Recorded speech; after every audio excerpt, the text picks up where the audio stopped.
Hello दोस्तों, अगर आपने इस सीरीज के पिछले पार्ट्स नहीं देखे हैं तो आई सजेस्ट कि आप उन्हें पहले देख लीजिए और ऐसे ही इंटरेस्टिंग कहानियों के लिए हमारे चैनल को सब्सक्राइब करें, बेल आइकन दबाएं ताकि कोई भी नोटिफिकेशन आप मिस ना कर सके। अगर वीडियोस अच्छी लगे तो लाइक भी कर दीजिएगा। एपिसोड 4 की शुरुआत में येरिन पार्क को सारी सच्चाई बता देती है और पार्क से इस बात को सीक्रेट रखने को कहती है। तभी पार्क के हाथों से वो परफ्यूम की बोतल नीचे गिर जाती है और आधा परफ्यूम वेस्ट हो जाता है।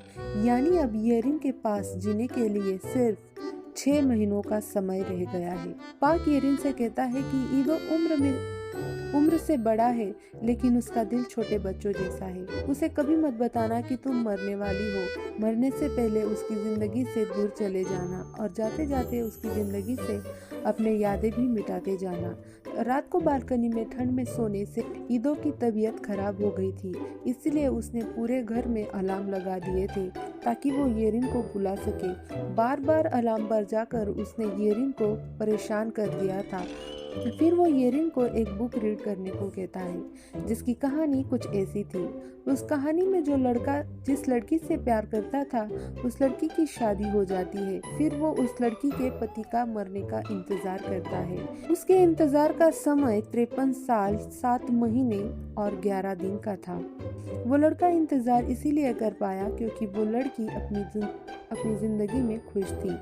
फिर येरिन ईदो से पूछती है कि क्या उसे भी किसी से प्यार हुआ था, तो ईदो उससे कहता है कि उसका दिल टूट गया था। जब येरिन उस लड़की को उसकी एक्स गर्लफ्रेंड कहकर पुकारती है तो ईदो अपनी आवाज बढ़ाते हुए कहता है, पहला प्यार। शायद यह कहानी कहीं न कहीं ईदो से जुड़ी हो। जैसे ही जंकू को पता चलता है कि ईदो की तबीयत खराब है तो वो उसे चिढ़ाने के लिए ईदो के घर चला जाता है। वहाँ जाकर उसे पता चलता है कि येरिन ईदो के यहाँ काम करती है और वही रहती है। वैसे जंकुक ईदो के घर उसे चिढ़ाने गया था, लेकिन मिस्टर ईदो अपने घर आए हुए इस हैंडसम मेहमान का स्वागत कुछ इस तरह से करता है।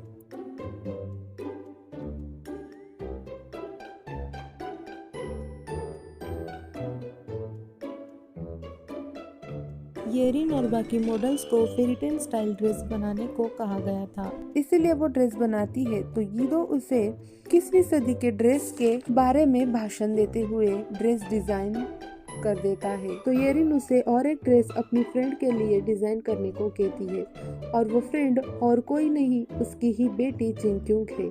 जिनक्यूंग फर्स्ट आ जाती है और येरिन सेकंड। माँ तो माँ ही होती है ना, इसीलिए अच्छी वाली ड्रेस उसने जिनक्यूंग को दी थी। इन दोनों ने टॉप किया था, इसी वजह से नेक्स्ट सीजन के लुक बुक के लिए उन्हें सिलेक्ट कर लिया जाता है और वो भी जंकुक के साथ। इस बात से सुनम्योन गुस्सा होकर वहां से चली जाती है। जंकुक जीना से फिर से बात करने जाता है पर जीना उसे फिर से इनकार कर देती है। जंकुक येरिन और जिनक्यूंग को अम्यूजमेंट पार्क में ले जाता है। वहाँ का मेरी गो राउंड देख जेही को याद आता है कि जब जिनक्यूंग छोटी थी तब वो दोनों वहां से गिरकर घायल हो गई थी। तेजुन ने उन दोनों को शर्म के मारे पहचानने से मना कर दिया था, यहाँ तक कि उसने उन दोनों को उठाने में मदद भी नहीं की थी। वो तीनों वहाँ बहुत एंजॉय करते हैं।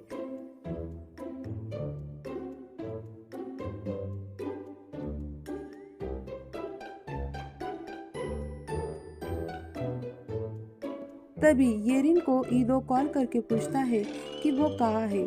जैसे ही उसे पता चलता है कि वो जंकू के साथ है, वो फौरन वहाँ आ जाता है और कुछ ऐसी हरकतें करता है।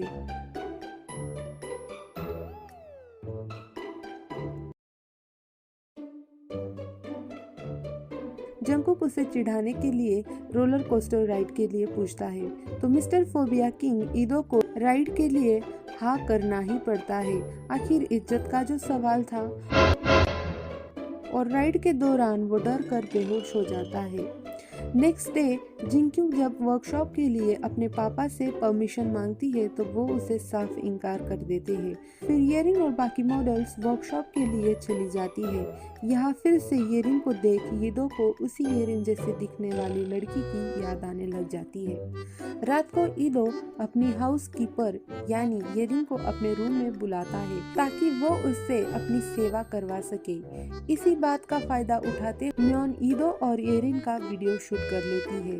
नेक्स्ट डे जब सारी लड़कियां किसी पहाड़ी पर घूमने जाती है तभी येरिन का परफ्यूम पहाड़ी से नीचे गिर जाता है और येरिन उस परफ्यूम को ढूंढने लग जाती है। जब ईदो को पता चलता है कि येरिन मिसिंग है तो मिस्टर फोबिया पूरे प्रोटेक्शन के साथ जंगल में येरिन को ढूंढने चला जाता है।